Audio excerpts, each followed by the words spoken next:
செந்தில் பாலாஜிக்கு நேரம் நெருங்கிடுச்சின்னு நினைக்கிறேன். நெருங்கிடுச்சு, தூக்கி வைக்கிறோம். செந்தில் பாலாஜி, கேஎட் நேரு, யோவா வேலு, சேர்பாபு தான். சேர்பாபு மட்டும் தப்ப முடியாது. சேர்பாபு நிறைய பண்ணியிருக்காரு. சேர்பாபு தப்ப முடியாது. கண்டிப்பாக எல்லாருமே கம்பி எண்ண வேண்டிய எடுத்து தான் தள்ளணும்.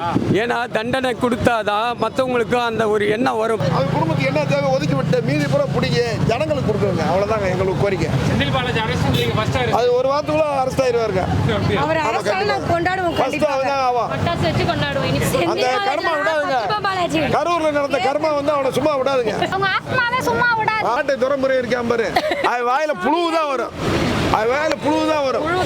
ஆமா கண்டிப்பா. அவன் அந்த இவன் மீசக்காரன் அந்த நக்கீர கோபால் இருக்கான் பாரு, அவன்லாம் ஏன் ஈனப்பிறவி அவன் தமிழ்நாட்டுக்கு பிறந்த சாபக்கேடவங்கலாம். அவங்களுக்கு வீட்டுக்கு என்ன தேவையோ ஒரு வீடு ஒரு கார் என்னமோ கொடுத்துட்டு அவங்ககிட்ட சொத்தை பூரா பிடிக்க ஏழைகளுக்கு கொடுக்கணும். அது கொடுத்தாதான் 8 கோடி மக்களுடைய ஆன்மா சாதி அடையும். சூரியன்லாம் ஒளிஞ்சிருச்சு இனியோட.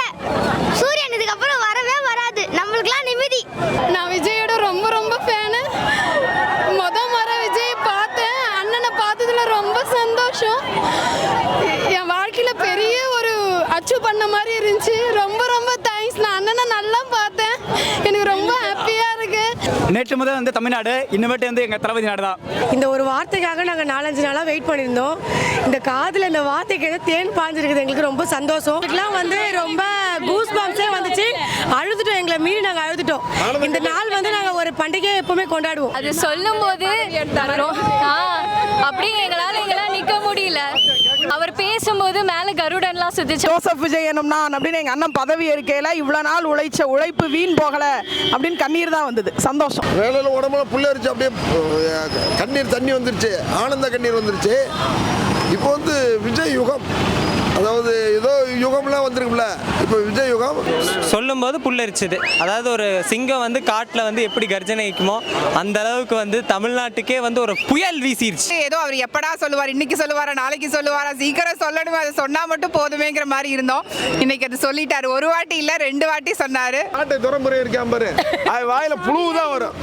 அது வாயில புழுதான் வரும். செந்தில் பாலாஜி, கேஎட் நேரு, இவர் யோவா வேலு, சேர்பாபு தான். சேர்பாபு மட்டும் தப்ப முடியாது.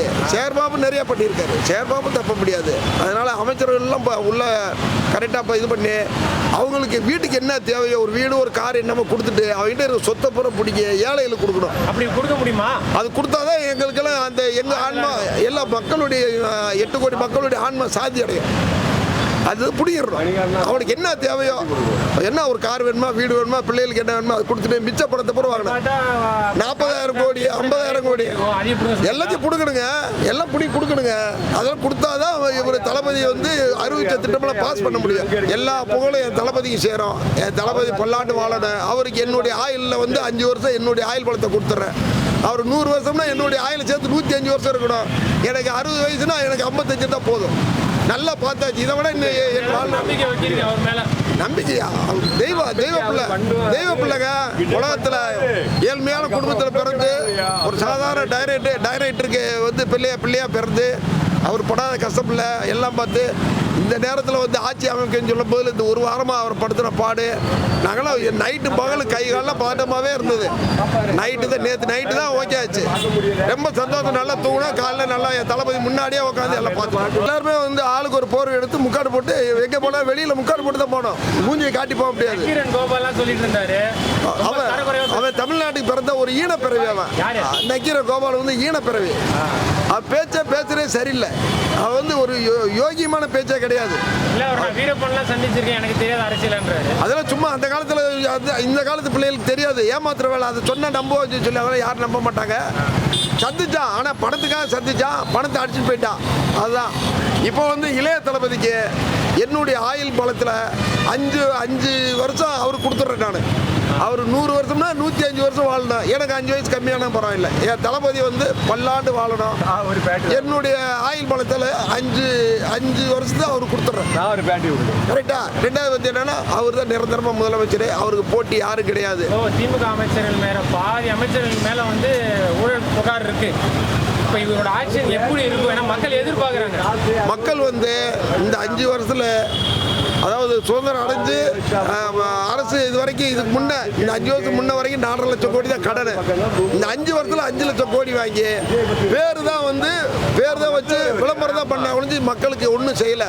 நாங்களாம் திமுக தொண்டர் 25 வருஷம் நாயாக உழைச்சிட்டு ஒரு ஒத்த ரூபாய் கூட நான் அதில் அனுபவிக்கல. காரணம் என்னன்னா எதுவுமே பண்ண அவங்க. இனிமேல் வர ஆட்டங்களை வெறித்தனமாக இருக்கும். ஒவ்வொரு கையெழுத்து மாறும் போது பெண்களுக்கு எதிராக பாதுகாப்பாக இருக்கும், பொதுவான வேலைவாய்ப்பு அமையும். இனிமேல் அவர் ஆட்சி வெறித்தனமாக இருக்கும். இனிமேல் நல்லதாக அவர் செய்வார். மக்களாக ஓடி வந்து பணிவை செஞ்சு இனிமேல் வர ஆட்சி எல்லாமே பொற்காலமாக அமையும். எனது வாழ்த்துக்கள். யாரும் வேலையும் செய்யல, தூங்கவும் இல்லை, சாப்பிடவும் இல்லை. அண்ணன் வருவார்னு எதிர்பார்த்துருக்கு. சிஎம் பதவியில் உட்காந்தவொடனே எல்லாருக்கும் கொண்டாட்டம் தாங்க முடியல. ஆனால் கண்டிப்பாக அண்ணன் செய்கிறத பார்த்து எல்லாருமே சந்தோஷம். காஞ்சிபுரத்துலேருந்து வந்துக்கிற பார்க்கறதுக்கோசம் அவர் பதவி ஏற்பாடு முக்கியமாக புது அரசு வேணும். அண்ணனை பார்த்த உடனே சந்தோஷமாக வரணும். எங்களுக்கு இளைஞர் சமுதாயத்துக்கு நல்ல செய்யணும். அவர் கண்டிப்பாக எல்லாருக்கும் நல்லது செய்வார். டார்ச்சர் பண்ணாங்க. ஆமாம், முதலமைச்சர் சி ஜோசப் விஜய் சொல்ற வரை ஒரு டார்ச்சர் இருந்தார். அதுதான் அவர் சொன்னார். சி ஜோசப் விஜய் என்னும் நான் என்னும் சொல்லும் போதே எல்லாம் எல்லாருக்கும் ஆயிடுச்சு. விஜயோட சேர்ந்து இருக்கிற ஆட்கள் யாருமே ஒன்றும் பண்ண மாட்டாங்க. லஞ்சமோ ஊழலோ பண்ண மாட்டாங்க. எல்லாமே கடவுள் தான் அவரோட இது எல்லாமே. நன்றி. எல்லாரும் நல்லா இருக்கணும். தமிழ்நாட்டு மக்கள் இந்த உலகத்தில் எங்கெங்க மக்கள் இருந்தாலும் சந்தோஷமா இருக்கணும். அது விஜயால மட்டும்தான் முடியும். விஜயை இவ்வளோ நாளாக ரொம்ப கஷ்டப்படுத்திட்டாங்க. அவரை முதலமைச்சராக பார்த்துடலான்னு மக்களால் தேர்ந்தெடுக்கப்பட்டு இன்னைக்கு இவ்வளோ தூரம் கஷ்டப்படுத்தி அவர்கிட்ட கொடுத்துருக்குறாங்க. இனி நிரந்தர முதல்வராக அவரே தான் இருக்கணும். சாகிற வரைக்கும் எங்களுக்கு அண்ணனாகவும் எங்கள் பிள்ளைங்களுக்கு மாமாவாகவும் நம்ம நாட்டுக்கு ஒரு நல்ல முதலமைச்சராக நல்ல ஒரு வழிகாட்டியாக இனி வரும் இளைஞர்களுக்கு ஒரு நல்ல முதல்வர் நம்ம தமிழ்நாட்டுக்கு ரொம்ப முக்கியமாக. அவருக்கு என்ன பேசுறதுக்கு ஒன்றுமே இல்லை, சொல்ல வேண்டியதில் அவர் செய்வார். இனி வேற முதல்வரே கிடையாது. நம்ம தங்க தளபதி, நம்ம தமிழ்நாட்டு தலைவர். அமைச்சர்கள் எல்லா மாதிரி ஊழல் குற்றச்சாட்டு இருக்கு. அவங்களாம் என்ன ஆவாங்கன்னு நினைக்கிறீங்க? அவங்கெல்லாம் இனி அவங்க வெளியிலே வரமாட்டாங்க. அது ஒரு புதையல் போல போயிடும், கீழே போயிடும். இனி வேற கட்சி எங்கள் முதல்வருக்கு வெளியில் வர விட மாட்டோம். எல்லாமே அவங்க தான் பண்ணினது. சதி அது. எங்கள் தங்க தளபதி மேலே எந்த இதுவும் கிடையாது. கொன்னது செந்தில் பாலாஜி தான், வேற யாருமே கிடையாது. மக்களை கொன்னுட்டாங்க.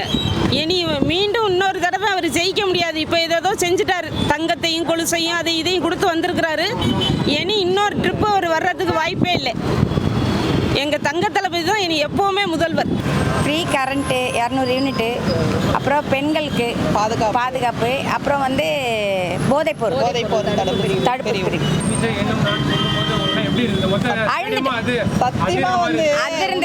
இந்த வார்த்தைக்கோசம் தான் நாங்கள் இந்த வார்த்தைக்கு அதை கேட்கறதுக்கு தான் இவ்வளோ நாள் நாங்கள் கஷ்டப்பட்டோம். ஆனால் அதுக்கு ஜோசப் விஜய்ன்னு சொல்ல எங்களுக்கு என்ன சொல்கிறதுன்னு தெரியல. எங்கள் வீட்டில் ஏதோ ஒரு சந்தோஷமான விஷயம் நடந்துக்கிற மாதிரி எங்களுக்கு ரொம்ப ஃபீல் ஆயிடுச்சு.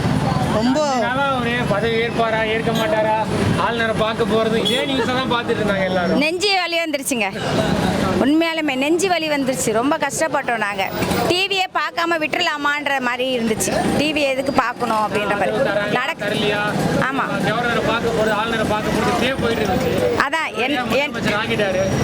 ஆயிட்டாரு. இனி மக்களுக்கு எல்லாருக்குமே நல்லதே நடக்கும். தளபதி நல்லாட்சி தருவார். எங்களுக்கு நம்பிக்கை இருக்குது தளபதி மேலே. ஏன்னா அவரும் சொல்கிறார், நானும் கஷ்டப்பட்டு தான் வந்திருக்கேன் மேலுக்கு.